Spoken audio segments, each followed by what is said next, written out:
Welcome back. ഇന്ന് നമ്മൾ ചെയ്യാൻ പോകുന്നത് ഒരു ഫ്ലവർ പോട്ടാണ്. Okay, beautiful flower pot, hand made flower pot. Okay, നമ്മൾക്ക് മണി പ്ലാന്റ് അങ്ങനത്തെ ഇൻഡോർ പ്ലാന്റ്സ് ഒക്കെ വെക്കാൻ വേണ്ടിയിട്ട് നമ്മൾ തന്നെ കൈകൊണ്ട് ചെയ്തെടുക്കണ ഒരു വർക്ക്. ഓക്കെ, എങ്ങനെ ചെയ്യണം നോക്കാം. സെയിം നമ്മൾ ലാസ്റ്റ് വീഡിയോയിൽ കണ്ട പോലെ പേപ്പർ ട്യൂബ്സാണ് ഇവിടെ യൂസ് ചെയ്യണേ. മാഗസീൻ പേപ്പർ വെച്ചിട്ട് വേണ്ട സാധനങ്ങൾ എന്തൊക്കെയാണ് നോക്കാം. നമുക്ക് മാഗസീൻ വേണം, ഒരു ലോങ് സ്കെയിൽ എടുക്കാം, ഫെവിക്കോൾ ബോട്ടിൽ, കട്ടർ, പെൻസിൽ ഓർ പെൻ, ഒരു ബാർബിക്യൂ സ്റ്റിക്ക്, സിസേഴ്സ്, പിന്നെ നമുക്ക് കുറച്ച് ബീഡ്സ് വേണം. ഇത് നമ്മളുടെ മാലയൊക്കെ നമ്മൾ യൂസ് ചെയ്ത മാലയൊക്കെ പൊട്ടിയിട്ടുള്ളതാണെങ്കിൽ ആ ബീഡ്സ് എടുത്ത് വെച്ചാൽ മതി. അല്ലെങ്കിൽ ഡ്രസ്സിൽ ഉണ്ടായിരുന്നത് എന്തെങ്കിലും യൂസ്ഡായ ബീഡ്സ് തന്നെ വേണമെന്നില്ല, എന്തെങ്കിലും ഒരു ഷേപ്പുള്ള ഡെക്കറേറ്റീവ് ഈവൻ ലേസ് പോലും നമുക്ക് യൂസ് ചെയ്യാം. ഫസ്റ്റ് നമ്മൾക്ക് ഒരു ബേസ് വയ്ക്കാം, ഒരു കാർഡ്ബോർഡ് വെച്ച് കൊടുക്കാം. എന്നിട്ട് മാഗസീൻസ് ഓരോരോ പേജായിട്ട് സ്റ്റാർട്ട് ചെയ്യാം. എൻ്റെ അടുത്ത് കുറച്ച് ട്യൂബ്സ് ഉണ്ട്, ഓൾറെഡി നമ്മൾ ചെയ്ത് വെച്ച ട്യൂബ്സ് ഉണ്ട്. നമ്മൾ ലാസ്റ്റ് വീഡിയോയിൽ കട്ട് ചെയ്ത് വെച്ച ചെറിയ ചെറിയ പീസുകളുണ്ട്, അതെല്ലാം വേസ്റ്റാക്കുക, അതെടുത്ത് വെച്ചിട്ടുണ്ട്. അതെല്ലാം യൂസ് ചെയ്യാം ഇതിന് വേണ്ടിയിട്ട്, കാരണം ഇതിൽ ചെറിയ സൈസ് മുതൽ വലിയ സൈസ് വരെ വേണം. ഓക്കെ, അപ്പോൾ നമുക്ക് അതെല്ലാം ഇതിൽ യൂസ് ചെയ്യാം. അത് കാരണമാണ് ഞാൻ ആ വീഡിയോ കഴിഞ്ഞിട്ട് ഈ വീഡിയോ ചെയ്യാമെന്ന് വിചാരിച്ചത്. കാരണം ആ ചെറിയ ട്യൂബ്സ് എല്ലാം ഇതിന് യൂസ് ചെയ്യാൻ പറ്റും. ഓക്കെ, എങ്ങനെ ചെയ്യണമെന്ന് നോക്കാം. ഷേപ്പ് കാണുമ്പോൾ തന്നെ ഏകദേശം ഒരു ഐഡിയ കിട്ടിക്കാണും നിങ്ങൾക്ക്. ഇനി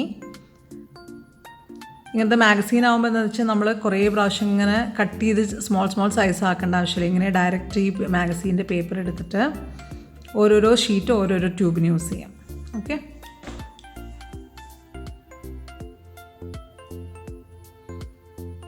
ഹാഫ് പീസാക്കണു. ഒരു പേപ്പറിനെ ഒരു ഷീറ്റ് പേപ്പർ എടുത്തിട്ട് അതിനെ കറക്റ്റ് ഹാഫ് പീസാക്കിയിട്ട് മടക്കുന്നു. എന്നിട്ട് പേപ്പർ കട്ടർ ഉണ്ടെങ്കിൽ പേപ്പർ കട്ടർ യൂസ് ചെയ്ത് കഴിഞ്ഞാൽ നമുക്ക് പെട്ടെന്ന് കട്ട് ചെയ്തെടുക്കാം. പേപ്പർ കട്ടർ ഇല്ലെങ്കിൽ നമുക്ക് സിസർ വേണമെങ്കിലും യൂസ് ചെയ്യാം.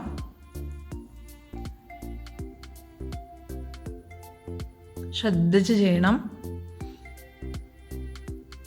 എന്നിട്ട് ഇങ്ങനെ ഹാഫ് പോർഷൻ കിട്ടണ ഈ പേപ്പർ വെച്ചിട്ടാണ് നമ്മൾ ഓരോ ട്യൂബ്സും ഉണ്ടാക്കിയെടുക്കുന്നത്. അപ്പോൾ നമുക്ക് ഒരു പേജിൽ നിന്ന് 2 ട്യൂബ് വെച്ചിട്ട് കിട്ടും.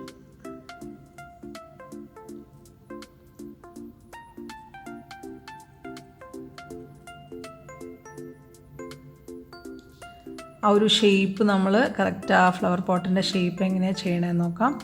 ഫസ്റ്റ് നമ്മൾ ബാർബിക്യൂ സ്റ്റിക്ക് എടുക്കണു. എന്നിട്ട് എഡ്ജെന്ന് നമ്മൾ ലാസ്റ്റ് ചെയ്ത പോലെ തന്നെ അതേ പ്രോസസ്സ് തന്നെ അത്ര ടൈറ്റ് ആക്കണമെന്നില്ല. ലാസ്റ്റ് വീഡിയോയിലത്തെ പോലെ അത്ര ടൈറ്റ് ആക്കണമെന്നില്ല. കുറച്ച് വലിയ ട്യൂബ്സ് ആണെങ്കിലും കുഴപ്പമില്ല, അതൊക്കെ നമ്മുടെ ഇഷ്ടത്തിനനുസരിച്ച് ചെയ്യാം. ഫസ്റ്റ് നമ്മൾ റോൾ ചെയ്യാൻ കിട്ടാത്തവർ ശ്രദ്ധിച്ച് നോക്കിക്കോളൂ. എങ്ങനെ ഒന്നും കൂടിയും റോൾ ചെയ്യാൻ, കണ്ടോ, ഇങ്ങനെ റോൾ ചെയ്ത് നമ്മൾ 2-3 ചെയ്യുമ്പോൾ നമ്മളുടെ കൈ അങ്ങനെ ഓട്ടോമാറ്റിക് വരും. അത് കറക്റ്റ് അതിൻ്റെ ചെറിയ ട്യൂബ്സ് ആക്കിയിട്ട് എടുക്കാൻ പറ്റും നമുക്ക്. ഫസ്റ്റ് കുട്ടികളൊക്കെ ചെയ്യണ സമയത്ത് ലൂസായി വരുന്നുണ്ട് എന്ന് പറയാറുണ്ട്. പക്ഷേ 2-3 തവണ നമ്മൾ പ്രാക്ടീസ് ചെയ്ത് കഴിഞ്ഞ് കഴിഞ്ഞാൽ അത് കറക്റ്റായി വരും, നല്ല ടൈറ്റായിട്ട് വരും. അപ്പോഴാണ് അതിനൊരു ഫിനിഷിങ് കിട്ടുക. കണ്ടോ, ഇങ്ങനെ ഒരേപോലെ വരും. എന്നിട്ട് ഇടയിൽ ഗ്ലൂ ചെയ്ത് കൊടുക്കുക. അപ്പോൾ ഒട്ടും ലൂസാവാതെ അത് അങ്ങ് സ്റ്റിക്ക് ആയിക്കോളും.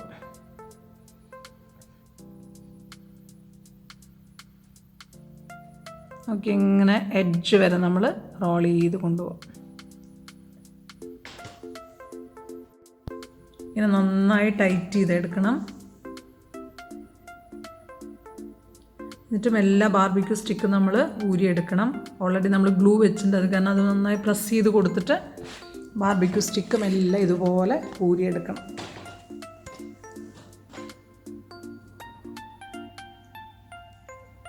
ഇങ്ങനെ ഓരോ പേപ്പർ ട്യൂബ്സ് നമ്മൾ ചെയ്ത് വെച്ചിട്ട് ഒരു സൈഡിൽ മാറ്റി വയ്ക്കുക. ഒരു 1 hour നമുക്ക് ടൈം കിട്ടുന്ന പോലെ ചെയ്ത് വെച്ചിട്ട് 1 hour നമ്മൾ ഇങ്ങനെ എടുത്ത് വയ്ക്കാം. ഉണങ്ങാൻ വേണ്ടിയിട്ട് നന്നായി ഡ്രൈ ആവട്ടെ. ഇങ്ങനെ നെക്സ്റ്റ് പീസ് നമുക്ക് ചെയ്തെടുക്കാം. നന്നായി റോൾ ചെയ്ത് കൊടുക്കണം.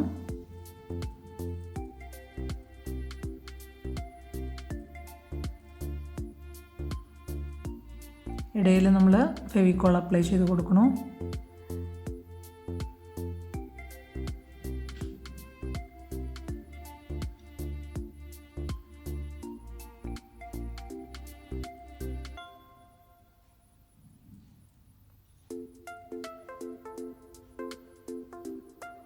ഇതൊരു സൈഡിലേക്ക് മാറ്റി വയ്ക്കാം. ഇങ്ങനെ നമ്മൾ ചെയ്തെടുത്ത ട്യൂബ്സ് ഡ്രൈ ആയതിനു ശേഷം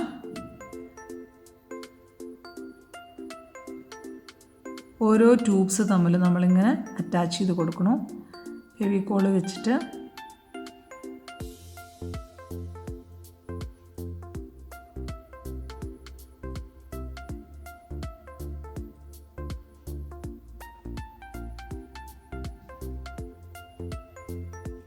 ടൈം എടുത്ത് നന്നായി പ്രസ് ചെയ്ത് കൊടുക്കുക. അപ്പോൾ അതിൽ ജോയിൻ്റ് ആയിക്കോളും. ഇങ്ങനെ ഓരോ ട്യൂബ്സും നമ്മൾ ഫെവിക്കോളിട്ട് അടുത്ത ട്യൂബും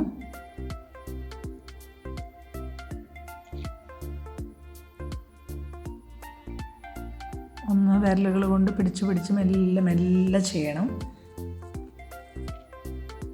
ഒന്ന് ഡ്രൈ ആവണ വരെ നമ്മൾ പ്രസ് ചെയ്ത് കൊടുക്കണം.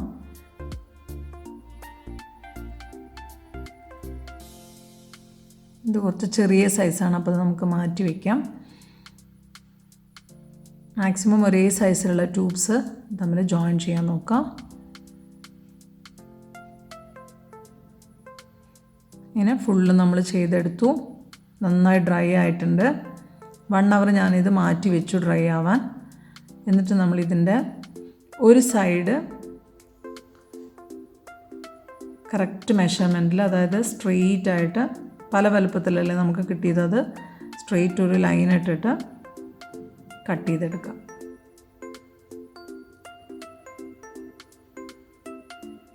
ഒരു സൈഡ് മാത്രം കട്ടർ കൊണ്ട് ജസ്റ്റ് ഒരു കട്ടർ കൊണ്ട് ഒരു വര വരഞ്ഞു കഴിഞ്ഞ് കഴിഞ്ഞാൽ സിസറും കൊണ്ട് കട്ട് ചെയ്യാൻ നല്ല എളുപ്പമായിരിക്കും.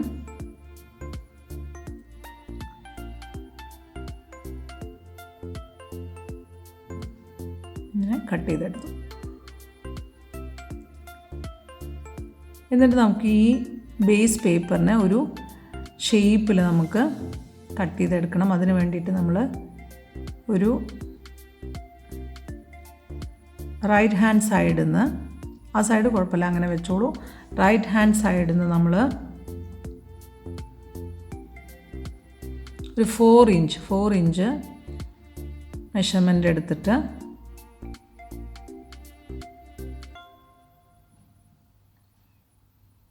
ഇങ്ങനെ ഈ അറ്റത്തേക്ക് സ്കെയിൽ കറക്റ്റ് വെച്ചിട്ട് ക്രോസ് ആയിട്ട് നമ്മൾ ഒരു ലൈൻ ഇട്ട് കൊടുക്കണം.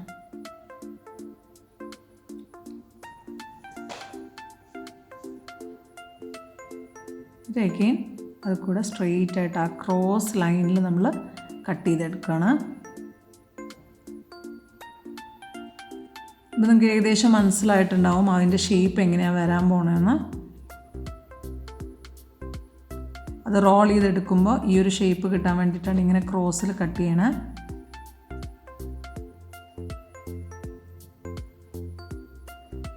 കട്ട് ചെയ്യുന്നതിന് മുന്നേ നന്നായി ഡ്രൈ ആവണം, അല്ലെങ്കിൽ ഓരോരോ ട്യൂബ്സായിട്ട് ഊരി വരാൻ ചാൻസ് ഉണ്ട്. കണ്ടോ, ഇപ്പം നമുക്ക് നല്ലൊരു ഫിനിഷിങ് ബേസ് കിട്ടി. ഇതിനെ നമ്മൾ ഈ ഒരു ഷേപ്പിൽ ഇങ്ങനെ റോൾ ചെയ്തെടുക്കാൻ പോകും. കാണാണ്ടല്ലോ ഇങ്ങനെ. ഇനി നമുക്കിതിൽ കുറച്ച് വർക്കുള്ളത്, ആ ബേസിനൊരു സർക്കിളും കൂടി ഉണ്ടാക്കണം. ഒരു 2 സർക്കിൾ വെച്ചിട്ട് ആ ബേസിൽ നമ്മൾ, അതിന് മുന്നേ നമുക്ക് ഇതൊന്ന് ജോയിൻ ചെയ്ത് വയ്ക്കാം. ഞാൻ ഇത്രയും ഡീറ്റെയിൽ ആയിട്ട് കാണിച്ചു തരുന്നത് കുട്ടികൾക്കൊക്കെ നന്നായി മനസ്സിലാവാൻ വേണ്ടിയിട്ടാണ്. അതാണ് ഒട്ടും സ്പീഡില്ലാതെ ഞാൻ മെല്ലെ ചെയ്യണേ. ഇനി ഇതൊന്ന് ഡ്രൈ ആവാൻ വേണ്ടി നമ്മൾക്കൊരു റബ്ബർ ബാൻഡോ ഒരു ത്രെഡ് വെച്ചിട്ടൊന്ന് ജസ്റ്റ് ചുറ്റി വെച്ച് കഴിഞ്ഞ് കഴിഞ്ഞാൽ അത് നന്നായിട്ട് ഡ്രൈ ആവും.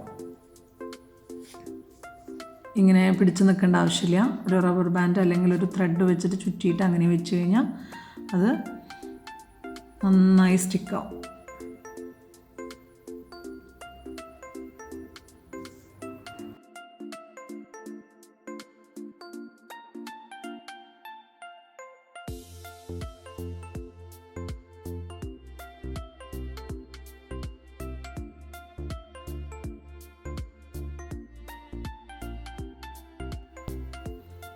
ഇനി നമുക്ക് അടുത്ത സ്റ്റെപ്പ് ചെയ്യാനുള്ളത് ഇതിൻ്റെ ഒരു ബേസ് കാണുന്നുണ്ടല്ലോ, ഇങ്ങനെ ഒരു ബേസ്, ഇതിൻ്റെ ഈ ബേസ് നമുക്കൊന്ന് ചെയ്തെടുക്കണം. അതിന് വേണ്ടിയിട്ട് നമ്മൾ ഓൾറെഡി ഉണ്ടാക്കി വെച്ച ട്യൂബ്സ് രണ്ടെണ്ണം തമ്മിൽ ജസ്റ്റ് ഒന്ന് ജോയിൻ ചെയ്ത് കൊടുക്കുക. ഒരെണ്ണത്തിൻ്റെ ഉള്ളിൽ ഒരെണ്ണം ഇങ്ങനെ ഇൻസേർട്ട് ചെയ്തിട്ട് കുറച്ചൊരു ഫെവിക്കോൾ വെച്ചിട്ട്, അപ്പോൾ അത് നന്നായി സ്റ്റിക്കായിട്ടിരിക്കും. എന്നിട്ട് ഒന്ന് ജസ്റ്റ് ഡ്രൈ ആയതിനു ശേഷം ബാർബിക്യൂ സ്റ്റിക്ക് വെച്ചിട്ട് ഒന്ന് ജസ്റ്റ് ഒരു ഫ്ലാറ്റ് ആക്കി കൊടുക്കാം. ജസ്റ്റ് ഒരു പ്രസ്. എന്നിട്ട് നമുക്കത് വെച്ചിട്ട് ഇങ്ങനെ റോൾ ചെയ്തിട്ട് സർക്കിൾസ് ഉണ്ടാക്കാം. നോക്കിക്കോളൂ, ഇങ്ങനെ ചുറ്റി എടുക്കാം. നന്നായി ടൈറ്റായി പിടിച്ചിട്ട്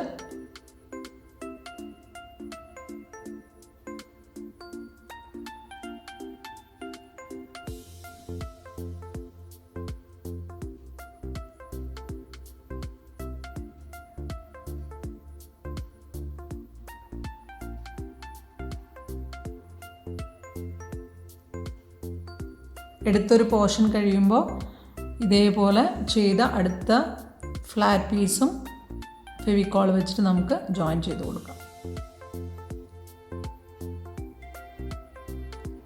അങ്ങനെ ഈ നമ്മൾ ഉണ്ടാക്കിയ ബേസിന് അനുസരിച്ചിട്ടുള്ള അത്രയും വലുപ്പത്തിലുള്ള ഒരു സർക്കിൾ ഉണ്ടാക്കാം.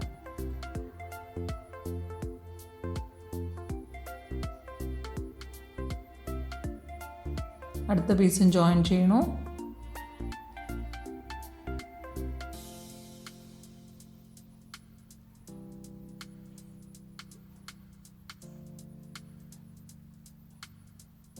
ടൈറ്റായി പിടിക്കണം. ഇങ്ങനെ എഡ്ജിലെത്തിക്കഴിഞ്ഞു. ഇനി അടുത്ത പീസ് നമ്മൾ ജോയിൻ ചെയ്യണു. ഇടയ്ക്ക് നമുക്ക് നോക്കാൻ വേണമെങ്കിൽ ആ ഒരു നമ്മളുടെ ഫ്ലവർ പോട്ടിൻ്റെ അത്രയും വലുപ്പത്തിലെത്തിയോ, ഇനി പീസ് വേണോ എന്ന് നമുക്കിത് ഇങ്ങനെ ഒന്ന് ജസ്റ്റ് ചെക്ക് ചെയ്ത് നോക്കാം, ആ ഒരു സർക്കിളിൻ്റെ കറക്റ്റ് ആണോ എന്ന്. അപ്പോൾ കുറച്ചും കൂടി ഇനി നമുക്ക് ചുറ്റണം.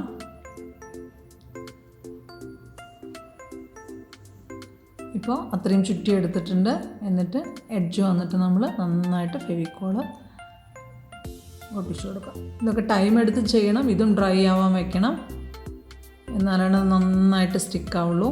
കാണാണ്ടല്ലോ, ഇങ്ങനെ രണ്ടെണ്ണം നമ്മൾ ചുറ്റിയെടുത്തു. എന്നിട്ട് ഈ രണ്ട് സർക്കിൾസും നമ്മൾ ഒട്ടിച്ചെടുക്കാൻ പോവാണ് ഇനി. എന്നിട്ട് അതിൻ്റെ മുകളിൽ ഇതും വെച്ചിട്ട് ഒട്ടിക്കും. ഇതപ്പോഴേക്ക് നന്നായി ഡ്രൈ ആയി.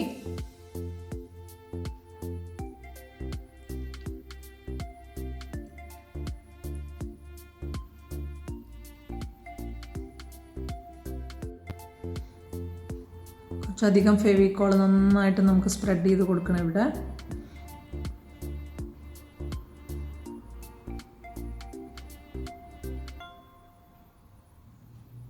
നന്നായി പ്രസ് ചെയ്ത് കൊടുക്കാം.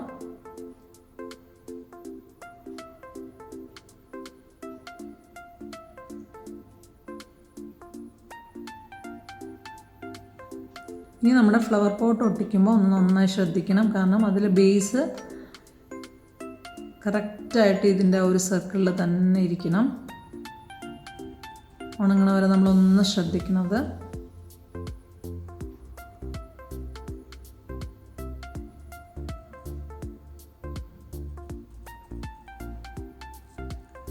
ചുറ്റും നമ്മൾ ഒന്ന് ശ്രദ്ധിച്ച് എല്ലാ ഭാഗവും കറക്റ്റായി വരണുണ്ടോ നോക്കിയിട്ട് ഒന്ന് പ്രസ് ചെയ്ത് കൊടുക്കാം. ഒരു 2 മിനിറ്റ് നമ്മൾ നന്നായി ശ്രദ്ധിച്ചതിനെ ഒന്ന് ജസ്റ്റ് പിടിക്കണ വരെ ഒന്ന് നമ്മൾ ശ്രദ്ധിക്കണം. കണ്ട, ഇങ്ങനെ കൈ കൊണ്ട് ശരിയാക്കി കൊടുക്കണം.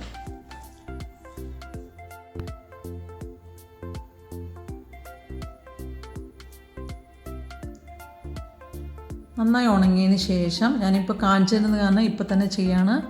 കുറച്ച് നേരം നിങ്ങൾ വെച്ചിട്ട് നന്നായി ഉണങ്ങിയതിന് ശേഷം ആ ഹോളുകൾ കാണുന്ന ഓരോ ഹോളിലും, അതായത് ഓരോ ട്യൂബിൻ്റെ എൻഡിലും ഓരോ ബീഡ്സ് വെച്ചിട്ട് നമുക്ക് ഡെക്കറേറ്റ് ചെയ്യാം. അപ്പോൾ അതൊരു ഭംഗിയാണ്, സെയിം ടൈം അവിടെ ഒരു ഫിനിഷിങ്ങും കിട്ടും. ബീഡ്സ് തന്നെ വേണമെന്നില്ല കേട്ടോ, നിങ്ങൾക്ക് ലേസ് വെക്കാം, വേറെ എന്തെങ്കിലും ഒരു ഇതിന് മാച്ച് ആവുന്ന നിങ്ങൾക്ക് തോന്നണ എന്തെങ്കിലും ഒരു ഐറ്റം വെച്ചിട്ട് നമുക്കതൊന്ന് ഫിനിഷ് ചെയ്തെടുക്കാം.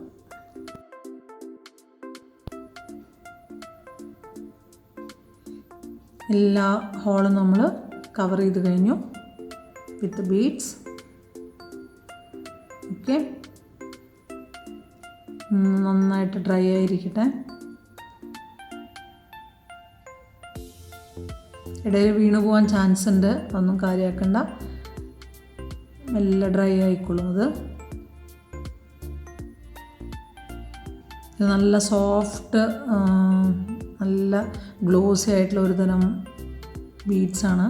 അത് ഫെവിക്കോൾ പിടിക്കാൻ കുറച്ച് ടൈം എടുക്കും.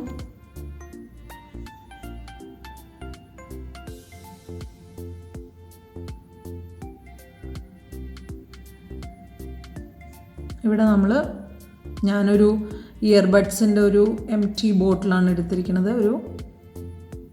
അതിൽ ജസ്റ്റ് കുറച്ച് വെള്ളം ഒഴിച്ചിട്ട് നമുക്ക് എന്ത് വേണമെങ്കിലും, ഏതാ നമ്മളുടെ വീട്ടിൽ റീസൈക്കിളായിട്ടുള്ള നമുക്ക് ഏതെങ്കിലും ഒരു ബോട്ടിലെടുക്കാം. എന്നിട്ട് ഇത് പെൻ ട്രേ ആയിട്ട് ഉപയോഗിക്കാം, അല്ലെങ്കിൽ നമുക്കിങ്ങനെ മണി പ്ലാന്റ് അല്ലെങ്കിൽ ഇൻഡോർ പ്ലാന്റ്സ് ഏതെങ്കിലും ഇട്ട് വയ്ക്കാം.